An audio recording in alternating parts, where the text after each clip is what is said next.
이번 주에는 6.25 76주년이 들어있는 주간입니다. 따라서 우리가 그 말씀을 또 기억하면서 선한 싸움을 싸우는 성도에 대해서 함께 은혜를 나누고자 합니다. 우리나라는 반만년의 유구한 역사를 이어오면서 강대국에 둘러싸인 관계로 수많은 외침과 또 전쟁의 어려움을 겪어왔습니다. 아마 그 가운데 가장 처절한 역사는 근대사에 있었던 일제로부터 압박받은 36년간의 역사일 것입니다. 일제강점기 때 많은 희생자들이 발생한 것만 모아도 그때가 얼마나 고통스러운 때인지 알 수 있습니다. 그때 우리의 선조들은 많은 회유를 받았고 협박을 받으며 시달렸습니다.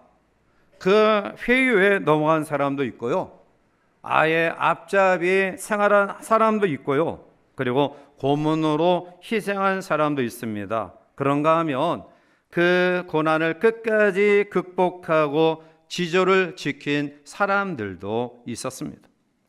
또 한 번 이런 고난의 역사를 우리 민족이 만난 것은 바로 6.25 사변입니다.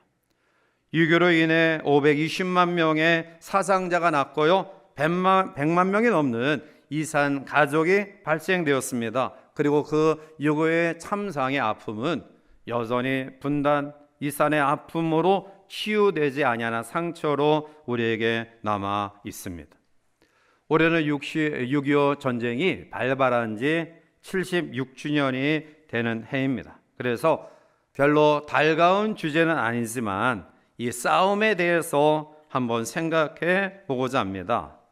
예수 믿는 사람들은 하나님을 믿는 믿음과 더불어 세상과의 싸움이 시작이 됩니다. 왜냐하면 우리는 예수 믿기 전까지는 세상의 지배를 받고 세상과 야합하며 함께 살았는데요, 성도가 되는 순간 세상으로부터 우리가 벗어났기 때문에 이제는 세상의 적이 된 것입니다. 4세기 알렉산드리아 주교였던 아타나시우스는 그 당시에 캐톨릭 그리고 로마 정교회와 그리고 기독교 성공회 등 모든 사람들에게 존경받는 몇 안 되는 사람이었는데요, 그는 기독교 최초의 세계 공의회인 325년 니케아 종교 공의회에 성부와 성자와 성령의 동일한 본질, 즉 삼위일체 교리를 확립시킨 분입니다. 이 아타나시우스가 강한 어조로 사람들에게 외칩니다. 세상을 등지라 콘트라 문둠, 하나님의 교회와 하나님의 사람들에게 세상을 등지라 라고 이야기합니다. 오늘날 기독교는 세상의 문제에 대하여 두 가지 태도를 취하고 있습니다. 하나는 세상에 있으나 세상에 속하지 않은 자세로 살아가지만 여전히 세상의 문제를 주로 외적인 행위로 여기는 태도죠. 이들은 세상과 적당한 타협을 합니다. 세상과 적당한 거리를 두고 편리하고 자기 유리한 대로 세상과 먹고 마시면서 마찰하지 않는 태도로 살아가죠. 세상과 적당히 타협하면 손해볼 일이 없습니다. 그런데 교회와 성도의 여러 가지 문제 가운데 가장 중요한 문제는 바로 여기에서부터 시작이 됩니다. 세상에 순응하는 성도, 세상에 순응하는 방식은 교회와 성도 존재 자체의 기반을 뒤흔드는 것입니다. 또 하나는 세상과의 실질적인 싸움 가운데 있는 사람들이 있죠. 이들은 믿음으로 깨어있는 극소수의 사람들로 고군분투하는 영적 전투에 임하는 하나님의 영적 군사들입니다. 사탄은 우리가 생각하는 것보다 훨씬 높은 고차원의 그런 술수를 가지고 있습니다. 우리가 교회에 나와서 나 이제 술, 담배 안 한다, 또 하나님 앞에 예배한다, 아니면 기도한다, 또 조금 명목상 헌금을 한다, 이러한 것으로 기독교인으로서의 의무를 어느 정도 했다라고 생각하지만 이러한 행위들은 다른 종교에서도 기본적으로 하는 행위예요. 성도가 된다라는 것은, 기독교인이 된다라는 것은 이것보다 더 훨씬 치열한 것입니다. 신앙생활은 영적 싸움입니다. 성도는 하나님의 사람들입니다. 사람에 의해 움직여지는 사람들이 아닙니다. 그런데 오늘날 성도라고 자칭하는 사람들 가운데도 여전히 사람에 움직여 사는 사람들을 쉽게 볼 수 있습니다. 사람의 눈치를 보고 사람을 의식하며 살아갑니다. 그들은 복음과 세상, 주님과 세상이 다르다는 것을 알면서도 여전히 세상 것들을 따라가고 있습니다. 디모데전서 6장 11절과 12절에 바울은 오직 너 하나님의 사람아 이것들을 피하고 의와 경건과 믿음과 사랑과 인내와 온유를 따르라. 믿음의 선한 싸움을 싸우라. 영생을 취하라. 이를 위하여 내가 부르심을 받았고 많은 증인 앞에서 선한 증언을 하였도다 라고 말합니다. 의와 경건과 믿음과 사랑과 인내와 온유를 따르라. 이 말씀은 이어서 나타나는 믿음의 선한 싸움을 싸우라는 말씀이에요. 성도가 싸워야 될 것은 물질이 아닙니다. 우리가 많은 물질을 소유하기 위해 투쟁하는 것 아닙니다. 세상의 명예와 권세를 우리가 누리기 위해 싸우는 것 아닙니다. 성도의 관심은 이 땅에 있는 것이 아닙니다. 물론 우리가 이 땅을 딛고 살아가지만 이 땅의 것이 우리의 삶의 전부인 것처럼 착각하며 그것을 얻기 위해 싸움을 벌인다 한다면 그는 결코 영생을 얻을 수 없습니다. 물론 영생은 우리가 노력해서 얻어지는 것 아닙니다. 그러나 성도가 믿음의 선한 싸움을 싸우면 하나님께서 우리에게 구원과 영생을 선물로 상급으로 주실 줄 믿습니다. 그래서 믿음의 선한 싸움을 싸우고자 하는 열정을 가질 때 함께 하시고요, 감당할 만한 능력 주시고요, 힘을 주신다는 사실을 믿으시기 바랍니다. 이제 6.25 전쟁 76주년을 맞이하면서 오늘 시인의 고백 속에 우리는 어떻게 이 상황들을 극복해 나가야 될 것인가를 같이 한번 또 말씀을 묵상하며 결단하는 은혜의 시간이 되기를 원합니다. 먼저 시인은 오늘 이러한 어려움과 위기 가운데 하나님께 뜨겁게 간구한 기도 속에 응답을 경험함을 이야기합니다. 시편 150편은 다윗이 절반 이상을 썼어요. 그런데 그 외에 여러 사람들이 쓴 시가 같이 구성되어져 있는데요. 시편 73편부터 시편 83편까지 11편은 아삽이 쓴 시예요. 이 아삽은 다윗 시대의 동시대 사람으로 성가대 대장으로 활동했던 사람이에요. 자, 그런데 그는 비통한 심정으로 하나님께 시편 74편 10절에서 이렇게 질문하고 있어요. 하나님이여, 대적이 언제까지 비방하겠으며 원수가 죄의 이름을 영원히 능력하리이까? 라고 질문해요. 이스라엘의 대적이 성소를 불사르고 회당을 불태워버리는 참담한 만행을 저질렀음에도 불구하고 하나님이 침묵하시는 것처럼 보이자 시인은 하나님, 언제까지 이 상황을 그대로 내버려 두시렵니까? 라고 질문해요. How long? 언제까지 민족의 아픔과 이 고통을 외면하시렵니까? 하나님, 언제까지 내가 경험하는 아픔과 힘듦과 고통과 자녀의 문제, 건강의 문제, 여러 가지 재정적인 문제로 아파하는 나를 외면하시렵니까? 그렇게 질문해요. 여러분, 이 질문을 보면서 우리는 어떠한 생각을 합니까? 여러분, 아삽의 이 질문은 불신의 질문이 아니에요. 그가 당면한 아픔과 힘듦을 하나님 앞에 토로하는 거예요. 여러분들의 삶 속에 예기치 못한 어려움과 아픔과 힘듦이 있을 때 하나님, 언제까지 침묵하십니까? 그렇게 말씀하셔도 돼요. 그 질문조차 하나님이 외면하시는 것 아니에요. 너무 힘드니까, 너무 고통스러우니까. 하나님, 정말 힘듭니다. 정말 어렵습니다. 정말 내 힘으로는 헤쳐나갈 수 없습니다. 아삽의 이 질문의 배경은 좌절하며 절망하며 시련에 빠져 하나님을 외면한 채 불평하며 원망하는 질문이 아니라, 하나님, 내가 이러한 어려움과 아픔 가운데 있는데요, 하나님이 이 아픔을 하나님의 때에 종식시켜 주시고 나에게 합력할 선을 이루시는 아름다운 역사를 허락하실 줄 믿습니다 라는 믿음의 고백이에요. 그렇습니다. 하나님은 때로는 진노하시기도 해요.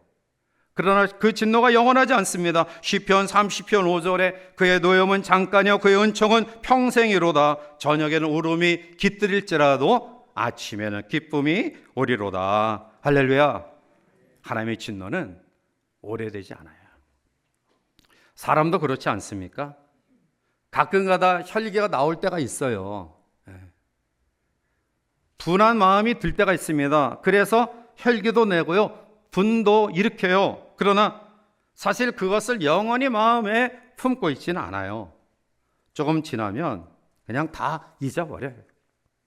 하나님의 진노도 마찬가지입니다. 하나님의 진노는 영원하지 않아요. 잠깐이에요. 마귀의 역사도 마찬가지입니다. 마귀의 이 역사는 영원히 지속될 수 없습니다. 하나님의 초자연적 역사가 개입되면 마귀의 역사는 당장에 물러가게 될 줄 믿습니다. 오늘 우리를 아프게 하고 힘들게 하고 또 나라의 민족의 걱정거리가 하나님이 개입하시면 그 모든 것들이 종식될 줄 믿습니다. 그러므로 우리는 어떻게 해야 될까요? 하나님께 울며 기도해야 됩니다. 하나님, 이제 진노하시는 때가 지나가게 하소서. 마귀의 역사가 속히 물러가게 하소서. 영적인 기근이 속히 지나가고 영적인 풍성한 은혜가 우리 가운데 오게 하소서. 울어야 될 때 울면, 하나님께 기도해야 될 때 기도하면 반드시 우리에게 웃음으로 응답으로 역사하실 줄 믿습니다. 아삽은 하나님께 민족의 어려움을 토로합니다. 그런데 오늘 이어서 나타나는 시편 75편은 이 믿음에 대한 선한 질문에 대한 하나님의 답변이 75편에 기록되어 있습니다. 2절에 주의 말씀이 내가 정한 기약이 이르면 내가 바르게 심판하리니. 아멘. 언제까지입니까? 라는 아삽의 질문에 하나님은 응답하시죠. 정한 기약이 이르면 내가 바르게 심판하겠다. 3절 말씀 가운데 오면 땅의 기둥은 내가 세웠거니와 땅과 그 모든 주민이 소멸되리라 하시도다.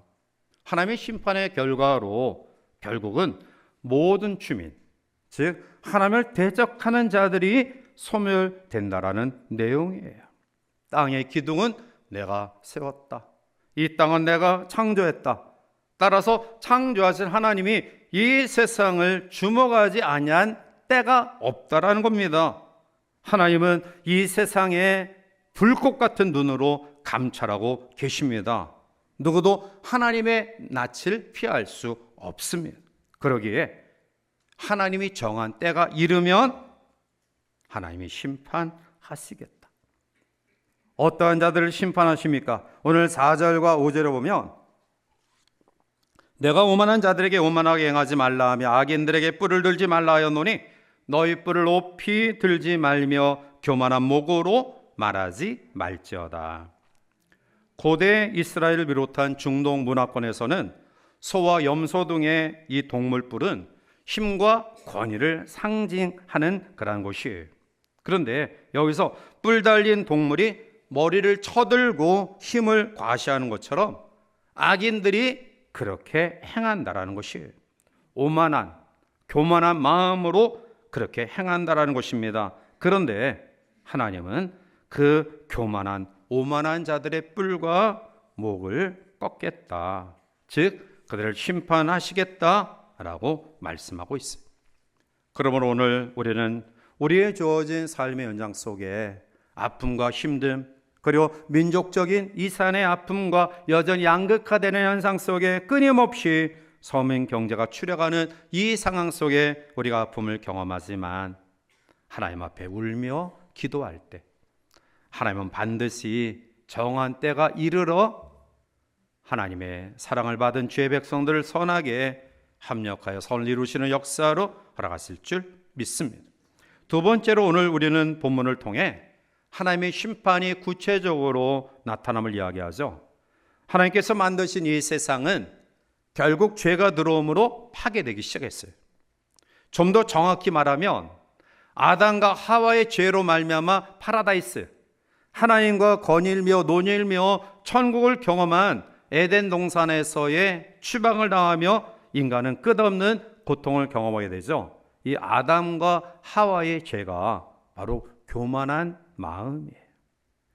기독교 역사 가운데 인간의 가장 큰 죄를 7가지로 분류했던 적이 있었는데요. 그 7가지 죄악이라는 리스트는 6세기 그레고리 1세의 교황으로부터 이제 시작이 되었다라고 전해져 옵니다. 그 7가지 죄는 교만, 질투, 분노, 탐욕, 탐식, 나태, 그리고 마지막 7번째로 음욕이에요.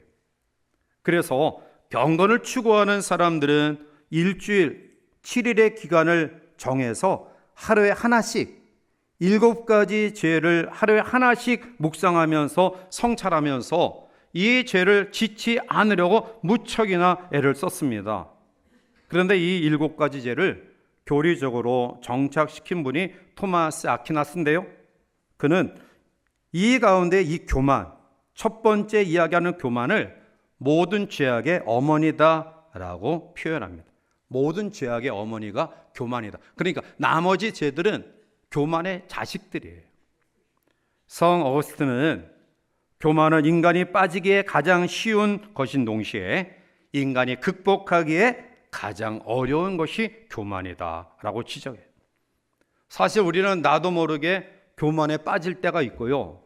그리고 이 교만에 빠진 우리의 상황을 극복하기가 너무나 어려워요. 알게 모르게 사실 우리는 지나친 우월감 또 교만한 그런 마음을 가지고 살아갑니다. 결국 하나님은 이러한 교만한 자들, 오만한 자들을 꺾으시겠다라고 말씀해요. 오늘 6절과 7절에 무릇 높이는 이리 동쪽에서나 서쪽에서 말미암지 아니하며 남쪽에서도 말미암지 아니하고 오직 재판장이신 하나님이 이를 낮추시고 저를 높이시느니라. 아멘. 시편 기자는 참된 권력이 하나님께 있음을 분명히 고백합니다. 낮추시고 높이신다. 낮춘다라는 말은 교만한 자를 낮추시는 멸망의 심판을 이야기하고요. 높이신다라는 말은 믿음을 가진 하나님의 사람들을 구원하시는 구원의 심판을 이야기하고 있어요. 그 하나님의 심판이 얼마나 무서운지 8절에 넘어가서 보면 여호와의 손에 잔이 있어 술 거품이 일어나는도다. 속에 섞은 것이 가득한 그 잔을 하나님이 쏟아내시나니 실로 그 찌꺼기까지도 땅의 모든 악인이 기울여 마시리로다 라고 말씀해요. 세계적으로 유명한 신학자이면서 설교가인 미국의 아이언사이드 목사님은 교회에서 회의를 진행하고 있을 때 한 젊은이가 번쩍 손을 들더니 큰 소리로 고함을 질러요. 여러 얘기하지 말고 법대로 합시다. 이 말을 듣던 아이언사이드 목사님은 그 청년에게 말합니다. 여보게 젊은이, 법대로 하나님이 자네를 다루었다면 자네는 어떻게 되었는가? 자네는 벌써 지옥에 가 있어야 마땅할 것일세. 거만하고 교만한 악한 사람들은 공의를 업신여기고 조롱하고요.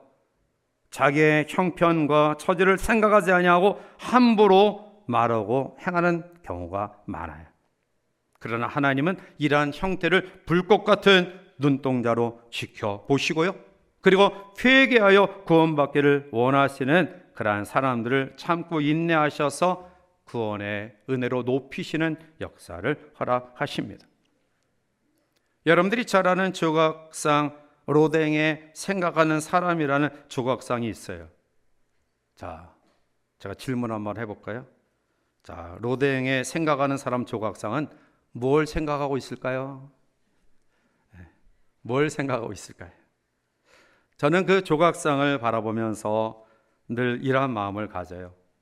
깊이 머리를 숙이고 손으로 턱을 그이고 조용히 겸손하게 나의 죄를 생각해 봅니다. 그리고 예수 그리스도를 생각해 봅니다. 그리고 그분을 통해 우리가 경험하는 하나님의 나라를 생각해 봐요. 여러분, 오늘 우리의 마음속에 하나님의 심판대 앞에 설 때 떳떳하게 설 수 있도록 회개하고 그날을 기다리는 믿음이 우리 가운데 있기를 원합니다. 결국 아삽은 하나님 앞에 왜 고통이 임합니까? 라는 질문에서 하나님의 응답의 역사를 경험하면서 마지막 찬양과 감사로 그의 시를 끝마치고 있어요.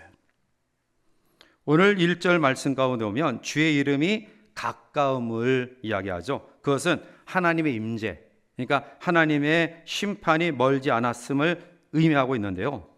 그래서 하나님의 심판이 교만한 자들을 꺾으시면서 마지막 9절 말씀 가운데 나는 야곱의 하나님을 영원히 선포하며 찬양하며 라고 말해요.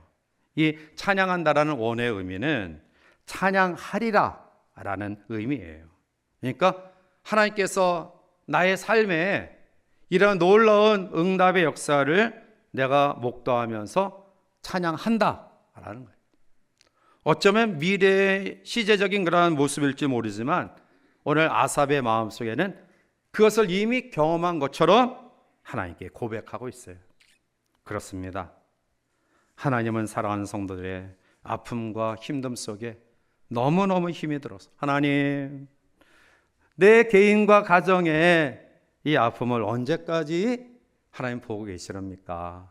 라는 신음하는 소리를 외면하지 않으시고요. 여전히 우리를 주목해 보시고요. 그리고 우리에게 감당할 만한 능력 주시고요. 마지막 하나님께 놀라운 승리의 역사를 허락하시는 분이심을 믿으시기 바랍니다. 10절에 보면 또 악인들의 뿔을 다 베고 의인의 뿔은 높이 들리로다 라고 말합니다. 악인의 뿔은 꺾으시고요, 의인의 뿔은 높이시는 하나님을, 오늘 아삽은 그 하나님을 믿었기 때문에 언제입니까? 라고 탄식했던 이 내용들이 나는 야곱의 하나님을 영원히 선포하며 찬양합니다 라는 감사 찬양으로 마무리하고 있어요. 하나님께 대한 찬양과 감사는 크게 두 가지 원인을 가지고 있습니다. 하나는 하나님은 반드시 악인을 심판하시고 의인에게 상 주시는 분이시기 때문이고요. 두 번째는 우리가 선한 싸움에서 승리할 것에 대한 감사와 찬양이에요. 빙점으로 노벨 문학상을 받은 일본의 여류 작가인 미우라 아야코는 1945년 태평양 전쟁에서 일본이 대패하는 전까지는 무신론 그러한 모습을 가진 사람이었어요. 아야코는 그가 평생 신념으로 가져왔던 일본 천황은 살아있는 신이다, 천황의 나라는 전쟁에서 결코 질 수 없다 라는 신념으로 가득한 여인이었는데요. 그런데 1945년 태평양 전쟁에서 일본의 천황이 우리는 패배했습니다, 우리는 이 전쟁에서 졌습니다 라는 그러한 이야기를 듣고 실망감과 좌절감 속에 오히려 폐결핵 요양원에서 육신의 연약함을 가지고 있었던 아야코는 병상 세례를 받고 예수님을 믿었어요. 천황은 신도 아니고 천황이 불패한다는 것은 허무맹랑한 것이며 천황이 늘 승리하라는 것은 결코 있을 수 없다라는 것을 아야코는 그제서야 비로소 깨닫게 되고요. 하나님만이 전능하신 분이며 하나님만이 언제나 승리하시는 분임을 그는 깨닫고 믿음으로 예수님을 영접하여 하나님의 자녀가 됩니다. 말씀을 맺습니다. 믿음이 뭘까요? 믿음은 눈앞에 있는 교만한 자들의 힘과 권력을 무서워하는 것이 아니라 눈에 보이지 아니하는 하나님의 심판을 무서워하는 것입니다. 믿음은 몸은 죽여도 영혼은 능히 죽이지 못하는 이 세상의 것들을 두려워하는 것이 아니라 오직 우리의 몸과 영혼을 능히 지옥에 멸하실 수 있는 하나님을 두려워하는 것입니다. 그러므로 믿음의 사람들은 교만한 자들의 힘을 바라보는 것이 아니라 그 힘까지도 주관하시는 하나님을 바라보는 것입니다. 진정 우리가 하나님을 경외하는 마음으로 살아갈 때 우리는 스스로의 교만에서 벗어날 수 있고요, 자신만을 위한 삶이 아닌 하나님께서 주신 이 세계와 함께 아름다운 지체로 세워주신 이웃을 배려하며 살아가는 삶을 살아갈 수 있는 것입니다. 우리는 절대 세상과 타협하지 말고요, 믿음의 선한 싸움을 싸워야 됩니다. 우리가 두려워야 할 대상은 전능하신 하나님 아버지십니다. 그 하나님을 경외하는 믿음으로 살아가는 우리 모두가 되어 우리의 인생을 좀 더 가치 있게 세워가기를 다시 한번 부탁을 드리고요, 오늘 시인처럼 이 땅과 이 민족의 어려움을 하나님 앞에 토로하고, 또 개인적으로 혹시 여러분들이 자녀의 문제, 건강의 문제, 또 경제 여러 가지 어려움이 있다 할지라도 그냥 하나님 앞에 너무 힘듭니다, 하나님 너무 힘들어서 내가 견디기 어렵습니다, 하나님 아시지요? 라는 그런 토로하는 고백 속에는 하나님이 반드시 이 아픔을 영원히 지속되지 않게 하나님이 종식시켜 주실 것이다, 이런 믿음의 확신을 가지고 나라 민족을 위한, 또 몸된 교회와 또 여러분 가정과 자녀손들을 위한 눈물의 기도가 우리 가운데 있어서 하나님 앞에 응답을 통해 감사와 찬양으로 날마다 승리하는 우리 모두가 되시기를 주님의 이름으로 간절히 축원해 드립니다.